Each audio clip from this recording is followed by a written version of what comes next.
भैया, अभी से भगा देंगे, काले झंडे दिखा देंगे, काले झंडे। कोई नहीं जानता इस प्रत्याशी। मैंने सुना जीती हो तो यहाँ तक कैसे जीत जाएगी भाई?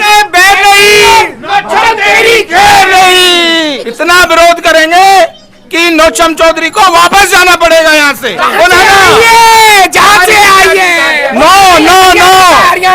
हरियाणा का प्रत्याशी है, हरियाणा से विधानसभा। यहाँ तो प्रत्याशी उतार तो दिए बीजेपी ने। ये चेंज भी हो सकता है, जनता भी इसको सीट से उतार देगी और इसको 70,000 वोटों से हरा के। ये पैराशूट उतारा है, इसकी कोई पहचान नहीं है कामा क्षेत्र में। जहीदा एक मंत्री रहते हुए भी आज उसको टिकट के लाले पड़ रहे हैं। ये जनता जनार्दन है, जब चढ़ा सकती है तो उतार भी सकती है। नए प्रत्याशी कहाँ है? हरियाणा से आते हैं हमेशा। अगर बीजेपी ये कैंडिडेट रखते हैं तो कांग्रेस जीतेगी, बिल्कुल जीतेगी। मोदी तुझसे बेर नहीं, नौचम तेरी खेल नहीं। टोपी युवा मोर्चा अध्यक्ष। अच्छा, बीजेपी मनमोहन सिंह जी हमारे बीजेपी से मंत्री रहे, अगर उनको तो अगर स्थानीय बात करते हो तो। भोगीलाल जी, क्या होने वाला, कितना सुख भोगा है आपने 5 साल में? हमने ऐसा का चुनाव हो। कामा विधानसभा में लगातार हम सर्वे कर रहे हैं, लोगों से जानने की कोशिश कर रहे हैं कि क्या होने वाला है, क्योंकि राजस्थान की राजनीति खासी गर्म हो गई है। हम लोगों से, आमजन से बातचीत करेंगे कि क्या होने वाला है। बुजुर्ग, क्या नाम है आपका? भोगीलाल सैनी। भोगीलाल जी, हाँ जी, क्या होने वाला, कितना सुख भोगा है आपने 5 साल में? हमने ऐसा का चुनाव हो। आपने बताओ ना कौन से दुख की बात कर रहे हो? सुख भोगा है कि नहीं 5 साल में? विकास का सुख? विकास साहब हुआ भी है, हाँ, और तक का चुनाव भी हो। हाँ। अगर विकास होता तो वहाँ मंत्री जी अब इतना दुख भोगती क्या? हाँ? बिल्कुल ना भोगती। हाँ। क्या होने वाला है कामा में? कामा के बारे में समझाइए हमें। कामा के बारे में तो ये बीजेपी आएगी, हम बीजेपी आएगी? लोग तो कह रहे हैं कि बीजेपी का जो टिकट दिया है उसका विरोध हो रहा है यहाँ पे।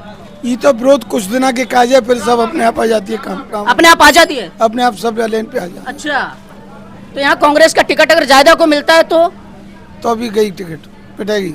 कांग्रेस की टिकट पिटेगी? पिटेगी, कांग्रेस की टिकट पिटेगी, ये कह रहे हैं।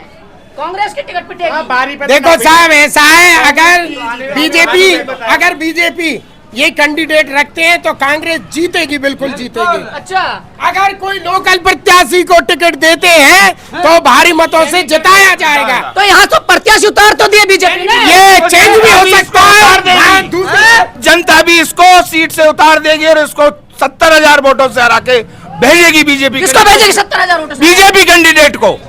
बाहरी को भेजेगी क्या? बिल्कुल भेजेगी, बाहरी तो यहाँ आना ही नहीं चाहिए। कह रहे हैं कि मंत्री जी का विरोध है, आप नए प्रत्याशी का विरोध कुछ नहीं है, नए प्रत्याशी कहाँ है? हरियाणा से आते हैं हमेशा, और बीजेपी हो चाहे कांग्रेस हो, अच्छा, हमेशा मतदान यहीं का होना चाहिए ना। आदमी बंदा 20 साल हो गए यहाँ पे। बीजेपी हो चाहे कांग्रेस हो, कोई सी पार्टी हो, भाई यहाँ का होना चाहिए बंदा। अच्छा चेहरा उतारा है ये, कुछ ना बकवास चेहरा या अच्छा और कुछ ना। यहाँ के नेता मर गएगा लोकल में, जब किसी को दे नहीं किसी को भी दे देते। मंत्री हर बार एमएलए रहे, 2 एमएलए रहे, 3 एमएलए रहे, मंत्री में रहे, उनको टिकट नहीं दिया। वो बीजेपी से नहीं थे क्या? मनमोहन सिंह जी हमारे बीजेपी से मंत्री रहे, अगर उनको तो अगर स्थानीय बात करते हो तो सिंगल जिंदाबाद। अच्छा, तो जिंदाबाद लोकल। आपका नाम बताइए। मुकेश टोपी, युवा मोर्चा अध्यक्ष। अच्छा, बीजेपी। अच्छा, बीजेपी वाला।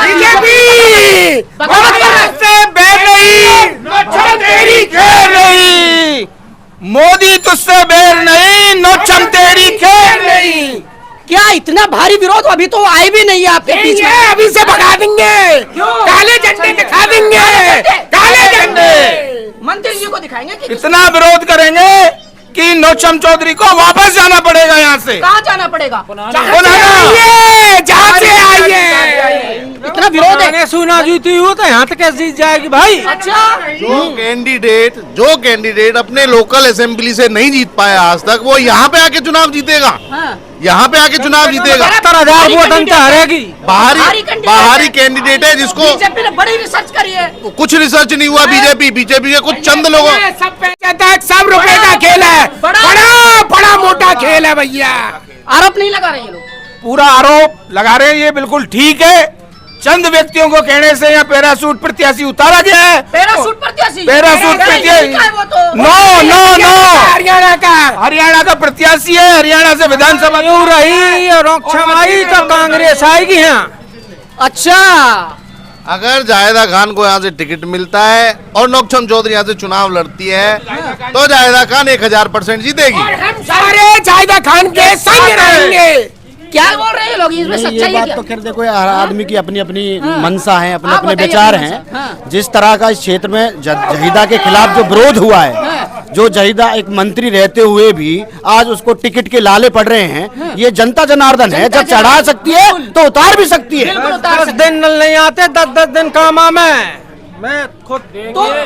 तो ये बताइए, पब्लिक के साथ धोखा किया है। किया स्थानीय नेता किसी को भी टिकट दे देते, कोई विरोध में रहता और भारतीय जनता पार्टी के सभी साथ रहते। ये पैराशूट उतारा है, इसकी कोई पहचान नहीं है कामा क्षेत्र में, कोई पहचान नहीं है। कोई पहचान नहीं है। कोई नहीं जानता इस प्रत्याशी, कोई भी नहीं जानता इस प्रत्याशी को। कुछ बात कर रहे हैं, ये बड़ी सर्वे यहाँ से निकल करके आ रही है। हमारे क्षेत्र से शमसुल हसन एमएलए रहे हैं, उनके पिताजी मजलिस खान 2 बार एमएलए रहे हैं, मदन मोहन सिंघल जी एमएलए रहे हैं, मंत्री रहे हैं। इन्हें क्यों नहीं पूछा गया? हमें कोई बैरना, मुसलमान थे, हिंदू थे, उन लोगों का चेहरा, उन लोगों के चश्मे उतरने वाले हैं जिन लोगों ने इसको प्रमोट किया है। वो लोग जल्दी ही जनता के सामने उनके चश्मे उतरेंगे। उनको ये एहसास होगा कि जिस आधार पर हम इस कैंडिडेट को लाए हैं वो। यहाँ पर विरोध ये कर रहे हैं क्योंकि बीजेपी ने जिस तरीके से कामा में जो टिकट बांटा है उसका विरोध है। इनका सीधे तौर पर ये कहना है, ये सभी भारतीय जनता पार्टी का कोई कार्यकर्ता है, पदाधिकारी हैं और समर्थक हैं। लेकिन सवाल वही है, भारतीय जनता पार्टी का फैसला कितना सही है ये तो जनता तय करेगी। जब 25 तारीख को मतदान होगा, 3 तारीख को जब तस्वीर साफ होगी और यहाँ की जो जनता है किसके सरताज सजेगी, ये बड़ा सवाल है।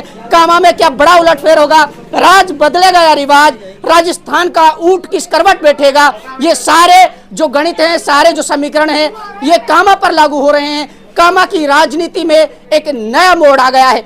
अब बात यह है कि कांग्रेस पार्टी किसको चेहरा बनाती है। हम लगातार राजस्थान की हर कवरेज दिखाते रहेंगे, बने रहिए हमारे साथ।